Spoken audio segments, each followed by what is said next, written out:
Hello and welcome to the Talking City podcast. My name's Jack Flintham and I'm joined today by the chief city writer, Simon Bajkowski. Si, how are we?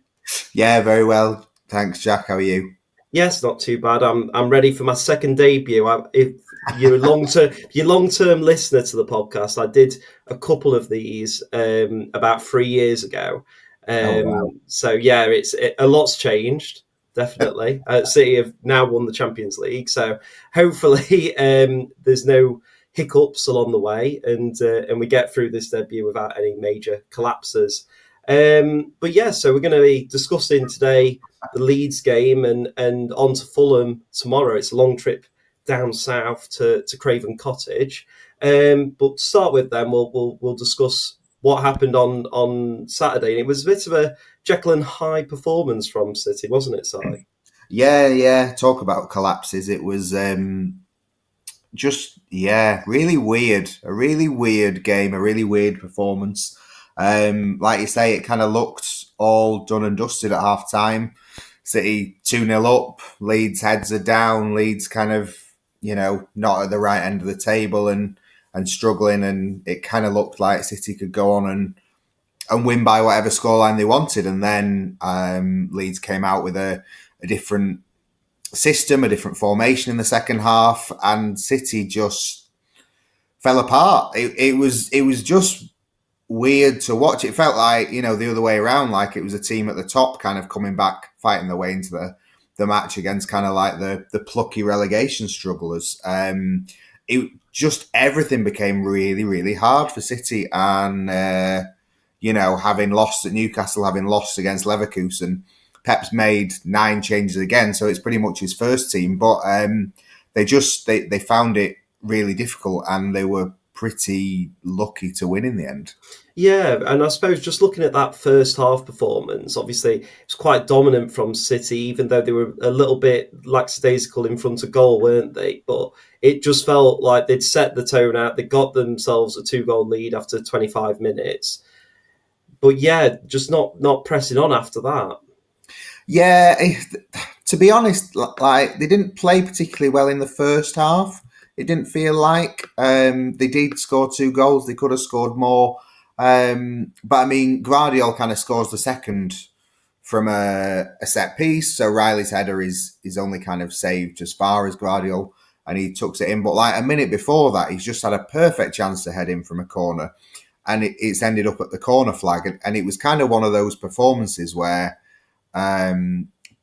players were just kind of doing inexplicable things, and that kind of manifested itself in the second half to a really have a big impact on the game. But even in the first half, the signs were there that City were a bit sloppy. They weren't that great, and I think the 2 defeats did have a big impact on the team and kind of saw them less confident than they usually are. Yeah, definitely. And just going on to that sort of second half performance, obviously the first goal, it was a catalogue of errors, wasn't it, really? It was really uncharacteristic of the sort of performance you'd expect from a City backline. And then the penalty as well, no real complaints, do we think, about that? No, it was awful, the penalty. Like, I've no idea how me, not a Premier League footballer, no idea how Guardiola's managed to mess that up so badly, because he was there and the ball was there and all he had to do was get the ball, and then for no reason at all he sort of just like smashed into Calvert-Lewin and then said, "Oh yeah, I've taken the ball now." Yeah, it was another one of those where it was like, what is going on? What are you doing? And like Nunes for the first goal, he's brilliant for City's first goal in the opening minutes, and then he must make 3 really bad errors of judgment to let Calvert-Lewin score the first one. It was like the Nunes of old, really. So City just kind of, just made really bad errors and looked like they didn't have an answer for what Leeds were doing. Yeah, just on Nunes, obviously he's been moved over to right back. I've not been watching City possibly as much as I should have been, but it seems like he's getting that position and he's kind of earned his spot in the team at right back. Those sort of performances, so up and down, it's not great news for him if he's wanting to stake his claim beyond January and the summer, is it? Yeah, it's he has been very good this season and has been he's built on his performances. And it was a few weeks ago Guardiola was saying, he could be one of the best in the league, and he's probably got the assists and kind of the numbers to stack that up in the division. But it was just, like I say, just like a weird regression to what he used to do. He just kind of lost his head. And then after the goal, like there were a number of times after that as well where he was just weirdly bad. And so, yeah, it was. I was in the mix zone after the game, and one player who I won't name came through and was asked about the performance, and it was a 2-word phrase that started with F and ended in hell. It was just one of those games where sort of everything went wrong, and City were, like I say, just lucky to come out the other side. Yeah, and I suppose one of the aspects that potentially turned the game into City's favour was the Donnarumma incident going down, and the Leeds team very unhappy now. It's something I personally cannot stand watching my own team when players go down and everyone moves over to the sidelines and they have a half-time break inside the actual half. But yeah, Leeds particularly not happy with what happened there, were they? Yeah, it was. I mean, kind of everyone does it to an extent, and like I think Southampton made it popular a few years ago when I think one of their players started going down. Like they took it in turns for one of them to go down in the 60th minute or something like that, so that Ralph Hasenhüttl, as it was then, could sort of give them tactical instructions or reset the team. And it was just kind of really blatant. I think it was 2-1 at the time and City were really struggling, and Ruben Dias kind of signals to Donnarumma to go down.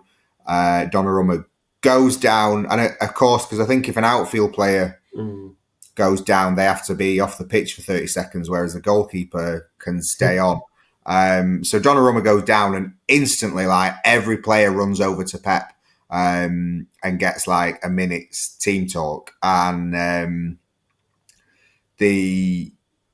City concede again soon after. So you say maybe it doesn't work, but we spoke to Phil Foden afterwards, and he was saying like it was really important to like adapt to what Leeds had done, and Leeds had kind of surprised them with their second half shape, and Guardiola kind of told them how to reset their own positions. Foden starts going a bit wider, gives them an extra pass in midfield, and that kind of set the foundation for them to kind of start to recover the situation, even though they then went behind because the daft penalty. It did kind of allow them to get the winner that they needed. So yeah, a bit of dark arts from City, really, that you wouldn't have expect them to have needed against Leeds, and certainly when they were 2-0 up. But it kind of shows the extent to which they were worried by Leeds in the second half. Yeah, definitely. And I suppose it's one of those until the powers that be manage to find a way of stamping it out. I don't think necessarily you could have the goalkeeper going off the pitch to stop it. But until that point, it's all fair game, isn't it? Really? Yeah. I mean, yeah. Daniel Farke was not very happy afterwards, but he sort of said he turned to the fourth official and said, like, can you do anything? And they were like, no. It's just one of those things that unless there's rules in place to stop it, teams can do what they like with that, and that's what City did. So it was. I mean, Pep afterwards was like, "Oh, I had no idea. I told James Trafford to go and warm up," but it was like City are more sort of more over the dark arts than they sometimes have a reputation for. Yeah, I don't think there was any danger of Trafford muddying his boots on Saturday. But we were speaking there about Foden. You had a chance to catch up with him after the game, and he was to the rescue in the end after such a topsy-turvy performance from City. He was the one who stepped up and picked up what is a really vital 3 points for the Blues. Yeah, it looked like Foden from 2 seasons ago, and both goals really. The first one looks easy, but is actually quite hard to kind of have his body in the right position and keep the shot down. And I think it was his first touch of the game as well. So really good. And then the 91st minute goal, it is really good in terms of finish and execution and technique, but also just like the willingness to want the ball in that area at that time of the game and to do something with it. Like, I think that's what went missing for Phil last season. Really just kind of looked like he'd stopped being that player who wanted to be the main man for City. And he's been really good this season, but kind of in more of a deeper role generally. So he's not quite got the goals and assists to make the kind of eye-catching headlines, but he has been really good. He's obviously earned his way back into the England squad under Thomas Tuchel, and Tuchel likes him a lot, and it's easy to see why. And if he can keep up these kinds of performances, then he's gonna make a real difference for City again and again this season, and he's gonna make himself probably an automatic pick for the World Cup. What would you say, from your perspective, is behind Foden's sort of comeback this season? Because obviously last season it was so, from the outside, it was such a difficult one for him, wasn't it? And it takes a big character, doesn't it, to come back and produce the performances and earn his way back into not only the City team but the England setup. Yeah, I think he was absolutely spent after, he basically dragged City to the title in 2024, and then went to the Euros where nothing quite clicked for him, but he played every game. I imagine that was quite mentally and physically taxing on the end of an enormous season for him, and it just didn't work. He tried to come back early, that didn't work, and I spoke to him in the middle of last season, and he kind of said he is a big believer that if you don't start the season well, you kind of, nothing you can do will change that. It's very hard to get back on the horse and sort of pick it back up again. And he missed the first few games this season, but since the derby, he's been there and he's been on it, and he just feels better within himself. But everyone you speak to at the training ground says, he's back to being the one that's got a smile on his face and extra practice after training and first out. And, he's just rediscovered that sort of joy of football, but also the hunger and the motivation to want to be like a leader, I suppose, really. He talks about that after the game as well, wanting to step up, even though he's not part of the captaincy group, being the guy that makes a difference. And I think, I saw maybe he's moved past Beckham and Yaya Toure for Premier League goals after his 2 at the weekend. And he's 25 now. We talk about him being young and having come through the academy. He's been in the spotlight for almost a decade, and he's still got plenty of time on his side, but he's coming into his prime rather than still being young, and he wants to be a senior player in the team, and with that comes the responsibility of carrying out Pep's instructions and making those goal scoring and decisive contributions. Yeah, definitely. And obviously, after the City game, they weren't to know what was happening with the title race. Obviously, now we do, and Arsenal dropped points at Chelsea against a 10-man Chelsea as well, which was a bit of a turn up for the Bucks. Where do we assess City's title race credentials after that one, really? Because it, as you say, it wasn't liquid football. It wasn't, what to coin Alan Partridge. It wasn't the best of performances, was it, by City? So where do they stand? Yeah, it was exactly not the statement they wanted to make. They wanted to come out and beat Leeds convincingly and say, yes, we can still do this. But it was interesting as well, speaking to Phil afterwards and him saying, like, it's really difficult after you've lost 2 in a row.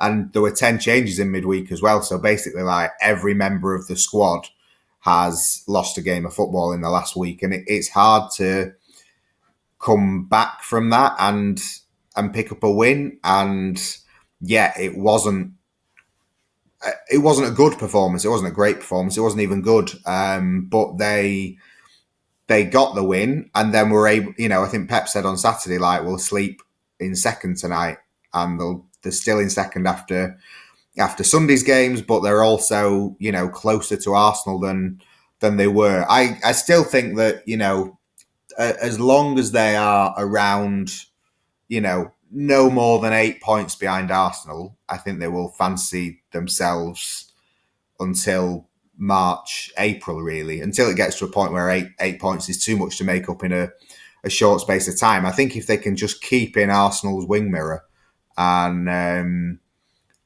let them know that they're there, I think that will matter. It was a surprise that Arsenal dropped points, but Chelsea are really good.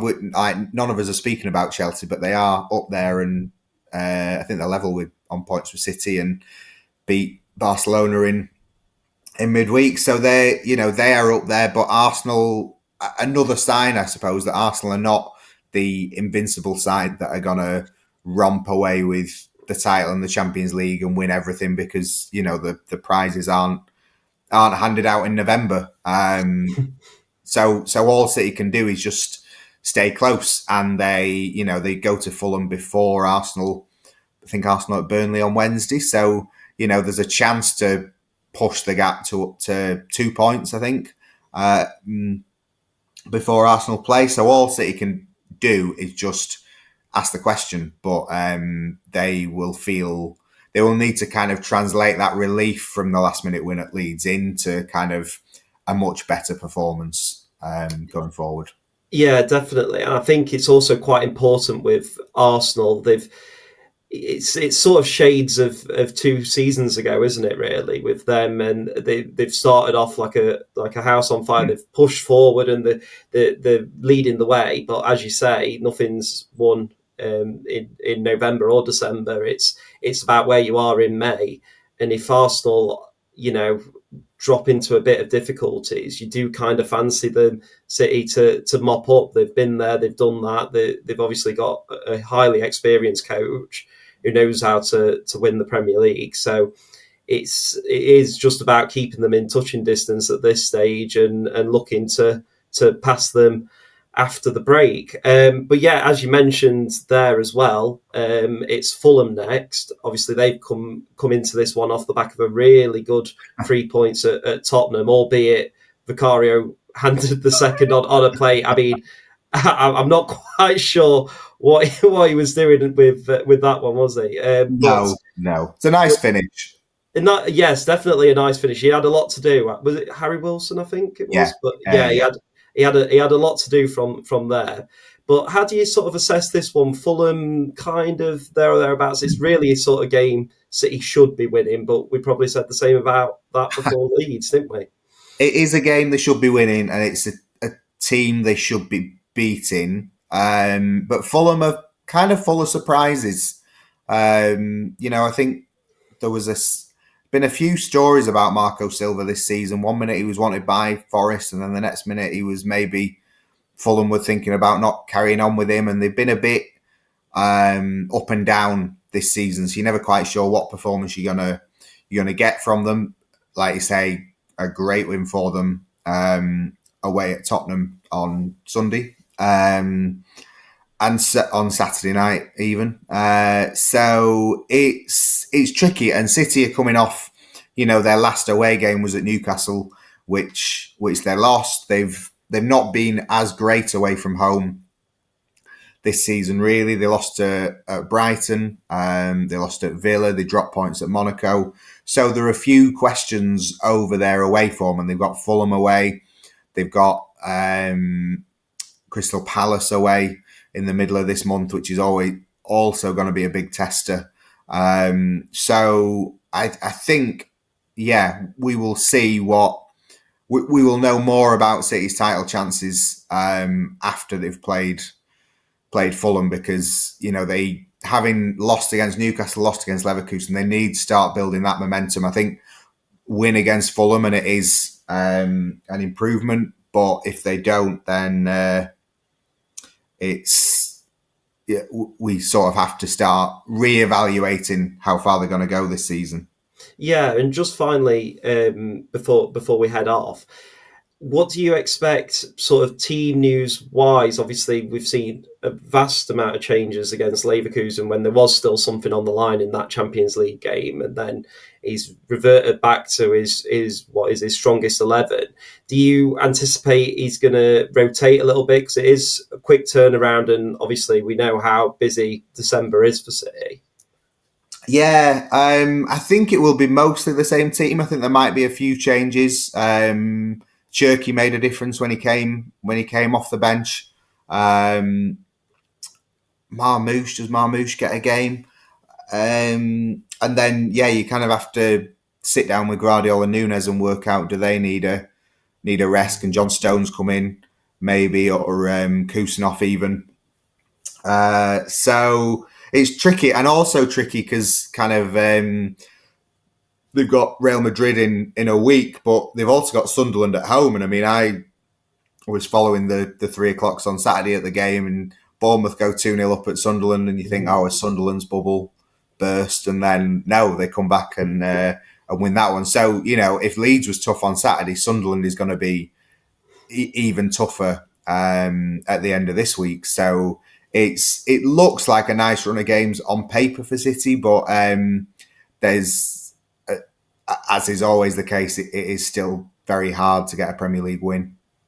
Definitely. Well, thank you very much, Si, for your insights and joining me on my re-debut on the Talking City podcast. You can follow all of the updates from Pep Guardiola's press conference later and the Fulham game tomorrow on the Manchester Evening News website. But until then, thank you very much and take care.